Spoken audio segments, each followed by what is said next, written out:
What's going on, guys? It is trapping season, finally. Here in Ohio, our trapping season opened about a week ago, and I'm getting ready to get my coyote line out. You can trap coyotes in Ohio year round, but a lot of times you end up catching skunks, possums, raccoons, and I usually just wait till the season's in. That way, if I'm catching those things, I'm all legal and good to go. But this episode is going to be episode number 2 of coyote trapping for dummies, and I'm going to take you through how I dye and wax my traps, kind of why I do that, the purpose, the benefits, some of the work that goes into it, some tips and tricks to hopefully make it easier on you. If you need to go back and watch the first episode of coyote trapping for dummies, you'll get to see me just kind of break down the trap that I use and all of the ins and outs of it. I'm gonna try to use the same style with this video and really dumb things down a little bit for you guys, especially directed towards the beginning coyote trapper. So, going through a few things that you're gonna need. You're obviously gonna need your wax and your dye. The coyote wax is used to kind of lubricate the trap. It's gonna seal it and protect it, but it's also gonna make it work quicker and fire faster.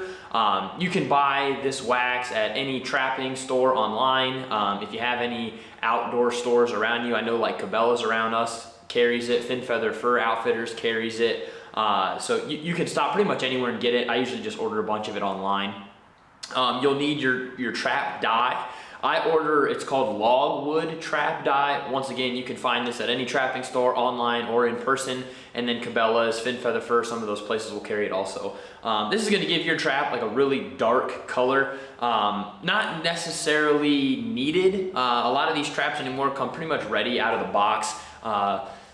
Could be a wives' tale, could be a myth, could be a placebo effect. I like having the rusty steel kind of covered and coated a little bit. I think that coyotes sometimes are able to smell that rust underneath the ground, and this kind of helps with that.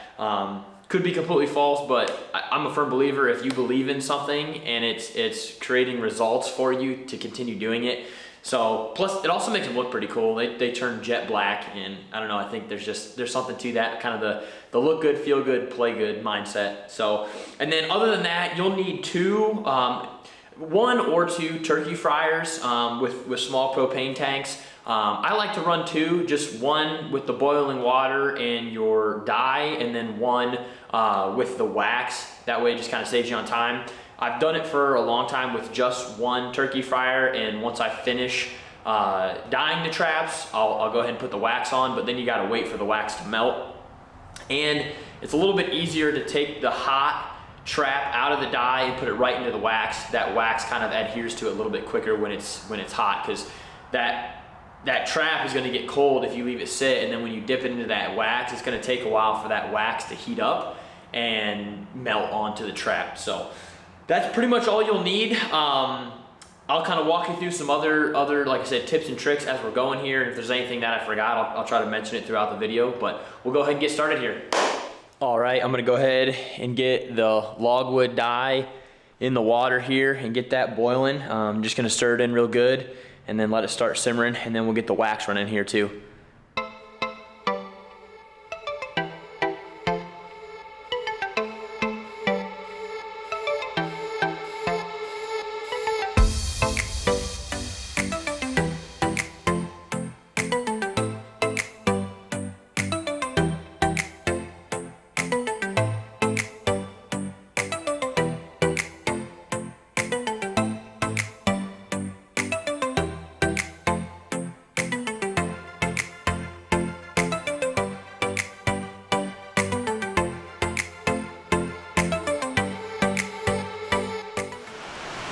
So another little tip and something I like to do, hopefully you guys can hear me okay. It's absolutely pouring out there all of a sudden.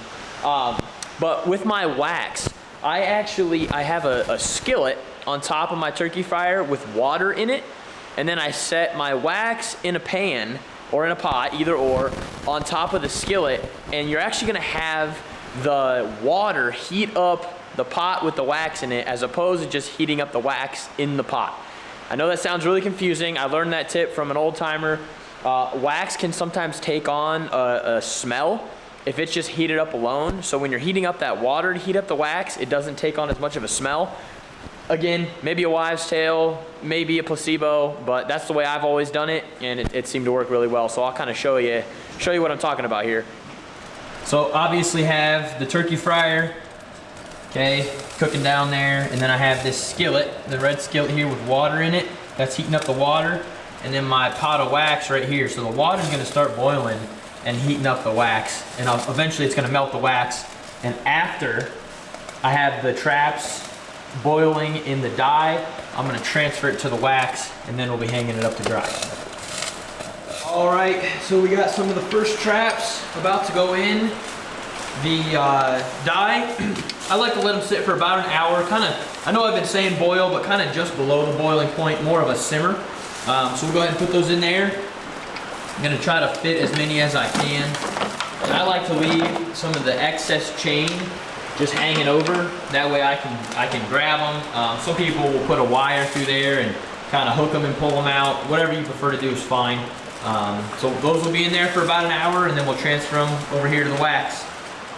At this point now, it's a lot of just kind of sitting and waiting. Like I said, I like to simmer the traps in the dye for about an hour.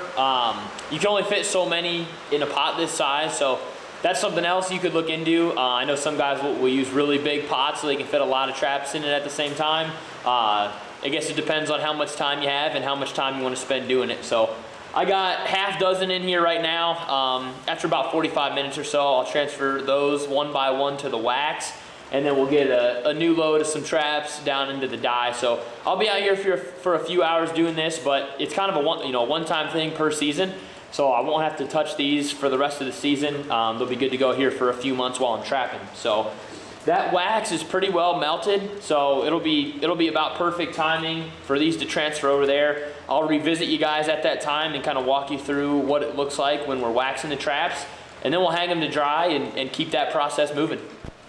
Another little note for you guys, it seems like traps that are rusty or have a little rust on them, so for me, any traps that I've used a couple seasons or even just a season that have been out in the elements, they seem to hold the dye and the wax a lot better. So if you see behind me here, we got some traps that are real rusty and then some new traps that aren't super rusty.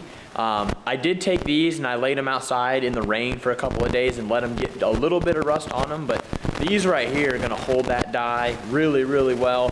These, maybe not so much. So when you get some new traps, I know a lot of guys will like degrease them. They come pretty greasy out of the box, and then set them outside, like I said, in the rain. Let them hold a little bit of rust before doing this. I think that's probably recommended. Like I said, I tried to do it with these this year, but usually after that first season of use, they get pretty rusty and they'll hold that dye really well. All right, got the second batch of traps in here, and just gonna show you now kind of how I transfer everything. Like I said, taking them from the dye into the wax. Keep them in the wax for about 15-30 seconds. If you're taking them straight out of the simmering dye and into there, like I said, if they cool down, you're just gonna need to leave them in the wax until you can't see that white wax anymore. Once it's a clear coat on there, you're ready to pull it out. So we'll go ahead and do that process here now.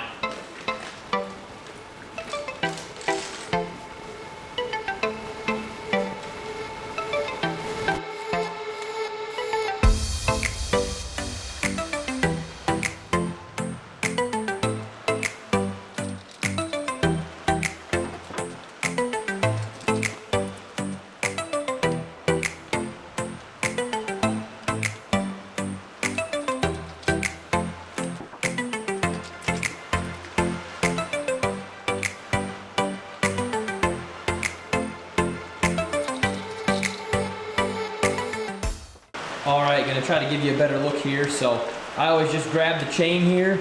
I recommend wearing gloves just because sometimes that chain gets a little bit hot.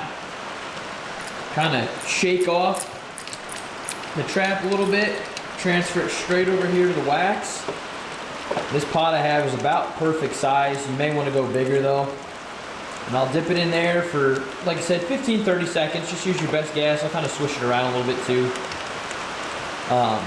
And as long as you're pulling that trap out and you can't tell there's a bunch of wax cake on it, you should be good. Like I said, if If you're transferring it straight from the boiling or simmering water into the wax, you'll be fine just leaving it in there for about 30 seconds. So from there, go ahead, just pop it out. I like to give it a good shake just because that wax will dry on there if you have a lot of excess sitting on there. Give it a couple good shakes, and then we'll go ahead and get her hung up here. There we go. All right, you guys, we are all wrapped up here. I think it took me about 3 hours. I did a little over 20 traps, so was just kind of rotating half a dozen or so traps from the dye to the wax, and then so on and so forth. So, you know, great weekend project, evening project after work.